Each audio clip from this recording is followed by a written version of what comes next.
Joyride 1957, Chapter 30. After they all finally demolished the pies and sipped down their teas, the four girls headed to the local establishment, appropriately named the Viking Bar, a few doors down from Ma's.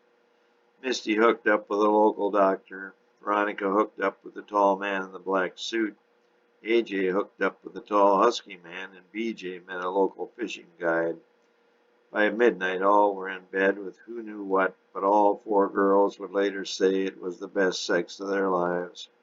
What was surprising to their friends was that none of the four couples learned their partners' names.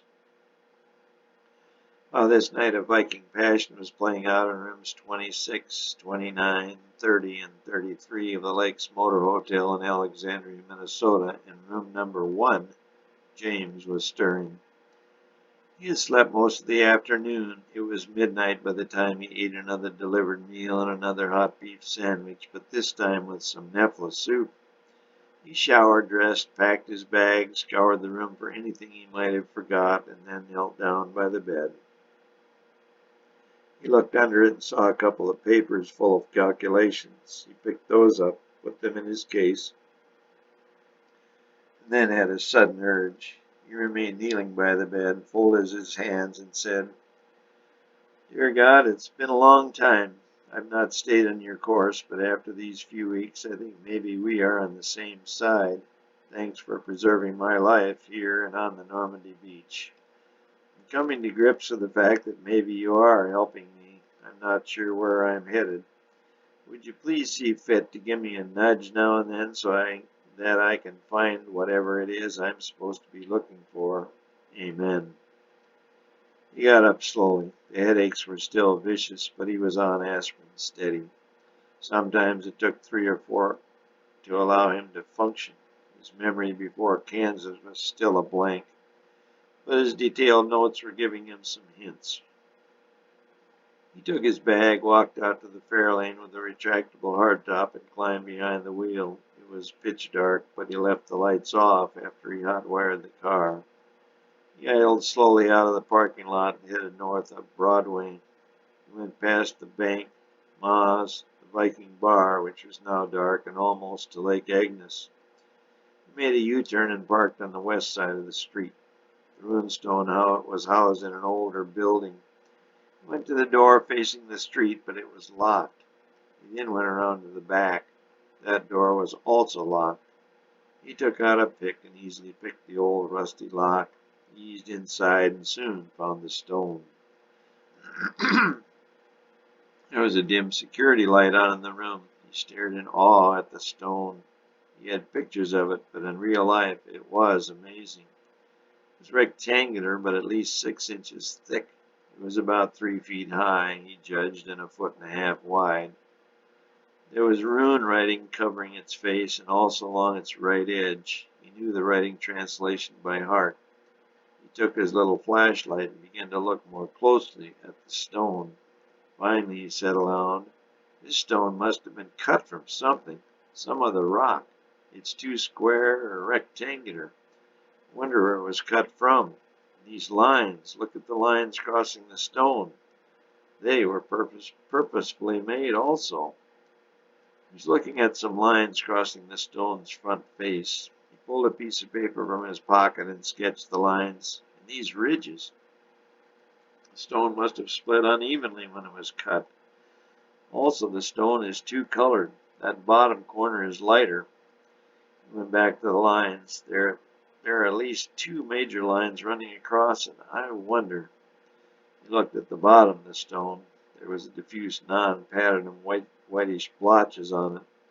The lines on the face extended around the left side of the stone. The back had deep, up to 1/4 inch, what were purported to be glacial scratches up and down the long axis. He then saw what appeared to be tool marks on the lower left front face. The backside also had 2 branching lines 1/2 inch wide running across the backside of the stone. He sketched it all, but then heard a click. It came from the front door. He turned off his light and edged toward the back door. As he did so, he heard the front door opening. "Who goes there?" A loud voice called out. James quietly exited the back door and worked his way around to the front of the building. There was a maroon 1956 Ford police car parked right beside his car. The lights were now on in the building. James ran to his car, slid behind the wheel, and hot-wired it.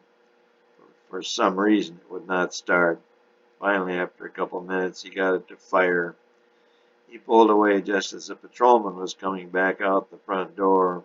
James accelerated south on Broadway until he reached U.S. Highway 52. The rear tires broke loose as he fishtailed around the corner and raced west. He could see the maroon Ford with its red light flashing following a couple blocks behind. James put the hammer down on his 312 cubic inch Ford Skyliner and the curved speedometer climbed steadily. 60, 70, 80, 90, 100 miles an hour. Wonder how much she's got left, he said as he kept the pedal to the floorboard. There was no one on the road except he and the patrol car. The patrol car had a police special 4-barrel carburetor with a 292 cubic inch V8 cranking out 193 horsepower. At 100 miles per hour, the patrol car began to creep up on James Fairlane. But as the minutes that seemed like hours passed, the extra 20 cubic inches and 52 horses began to take its toll. Once the needle on the speedometer reached 120 miles an hour, James Fairlane, with a Kansas plate, slowly and steadily pulled away. James checked his map and realized the closest place to cross the border into North Dakota would be by taking a left at Fergus Falls. By the time he reached Fergus Falls, 40 miles to the northwest of Alexandria, he could no longer see the patrolman. He turned west onto State Highway 210 west, slowed to 55 miles an hour, and after a half hour crossed over the Red River into North Dakota about 2 a.m. There was no activity in the town of Breckenridge on the Minnesota side of the river or in Wahpeton on the North Dakota side of the river. He drove down Minnesota Avenue, crossed the bridge onto Dakota Avenue looking for a motel. He found the Valley Motel west of Wahpeton on Highway 13. He drove in, parked, woke the attendant and was given room 13. He took his bag, went into room 13, and crashed after taking 4 aspirin. His last thought of the evening was that he would need a new car in the morning.